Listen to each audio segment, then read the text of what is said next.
Leo had never imagined his life would lead him here.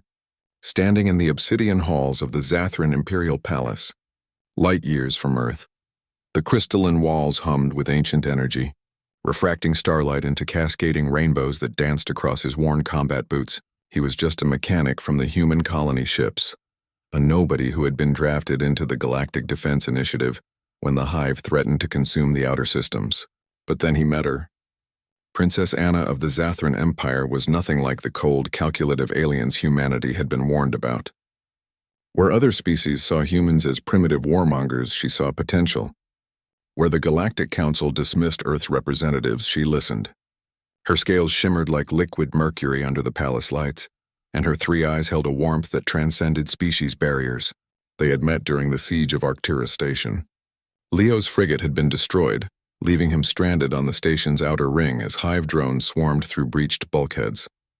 He had accepted his death when a figure in royal armor appeared, cutting through the drones with plasma blades that sang through the vacuum. She had saved him, carried him to safety, and in that moment something impossible had begun. The war dragged on for 3 years. Leo rose through the ranks not through combat prowess but through his peculiarly human ability to improvise, to fix what others deemed broken, to find solutions in chaos. Anna, meanwhile, became the youngest fleet commander in Zathran history, leading combined species task forces with a strategic brilliance that earned her the title, the Shield Bearer. Their paths crossed again and again. Stolen moments in war rooms, brief conversations during ceasefires, shared silence while watching alien suns rise over devastated worlds. The Galactic Council whispered about the princess who favored the human, but Anna never wavered.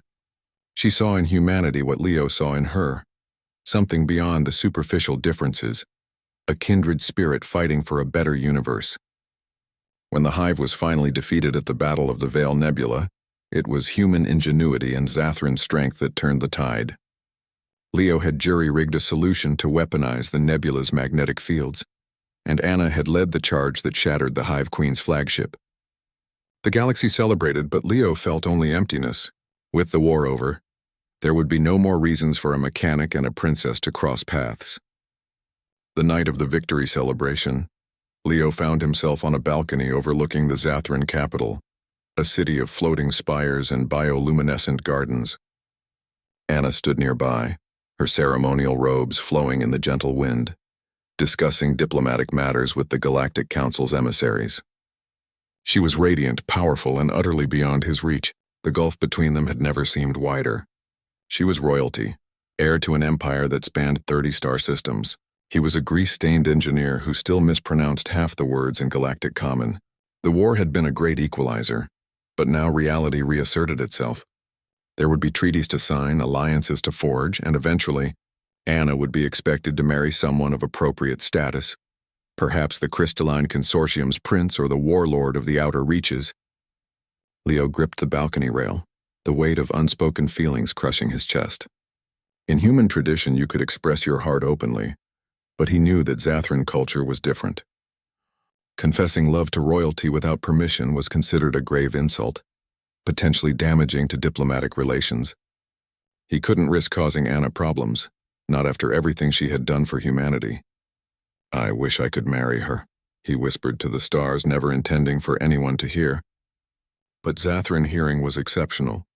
Anna turned from her conversation, her three eyes focusing on him with an intensity that made his breath catch. The emissaries fell silent, sensing something monumental about to occur. She crossed the balcony in 3 fluid strides, her scales reflecting the city lights below. "My answer is yes," she said clearly, her voice carrying the formal weight of a royal decree. Leo's mind went blank. "I what?" "You proposed marriage in the human manner," Anna continued, a subtle bioluminescence rippling across her scales, the Zathran equivalent of a smile.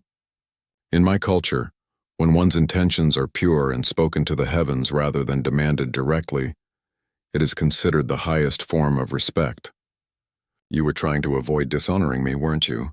"I never meant for you to hear," Leo stammered, aware that every dignitary on the balcony was now watching. "I know I'm not worthy of—" "Stop," Anna interrupted, placing a clawed hand gently on his shoulder.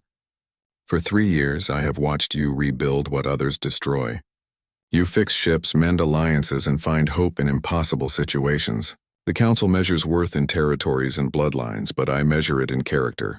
You are the most worthy person I know. The gathered aliens murmured in shock. A crystalline emissary chirped indignantly about protocols being violated. The warlord of the Outer Reaches representative began objecting, citing ancient treaties about royal marriages. Anna silenced them with a raised hand, her royal authority filling the space. The Hive War changed everything. Humanity proved that strength isn't just about firepower or ancient lineage. It's about adaptability, courage, and the refusal to surrender even when defeat seems certain. These are the qualities I want in a partner, in an ally, and in the future of our empire. She turned back to Leo, her 3 eyes soft with emotion. Besides, there is a Zathran saying, "The heart recognizes its mirror across any distance."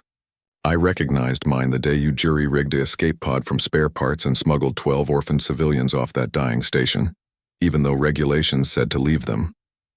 You didn't follow orders. You followed what was right. Leo felt tears on his cheeks, not caring who saw. I don't know how to be a prince. I don't know your customs, your language, You'll learn, Anna said simply. And I'll learn yours. That's what partnership means. The Galactic Council would debate the marriage for months, citing 1,000 reasons why it was impractical, dangerous, or unprecedented. But precedents are made to be broken, and Anna was nothing if not a trailblazer.